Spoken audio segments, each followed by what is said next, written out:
കൂട്ടുകാരെ, എല്ലാ കൂട്ടുകാർക്കും വീണ്ടും വരുന്നവനായ നമ്മുടെ കർത്താവായ യേശുക്രിസ്തുവിന്റെ നാമത്തിൽ എൻ്റെ സ്നേഹവന്ദനം.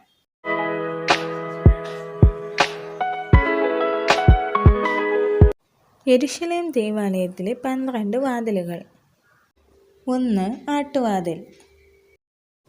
2. മീൻവാതിൽ. 3. പഴയ വാതിൽ. 4. താഴ്വര വാതിൽ. 5. കുപ്പവാതിൽ. 6. ഉറവ് വാതിൽ. 7. നീർവാതിൽ. 8. കുതിരവാതിൽ. 9. കിഴക്കേ വാതിൽ. 10. വീട്ടുവാതിൽ. 11. പഴയ വാതിൽ. 12. കാരാഗൃഹവാതിൽ.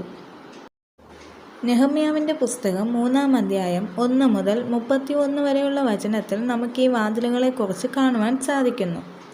ദൈവം നിങ്ങളെ എല്ലാവരെയും ധാരാളമായി അനുഗ്രഹിക്കട്ടെ. ആമേൻ.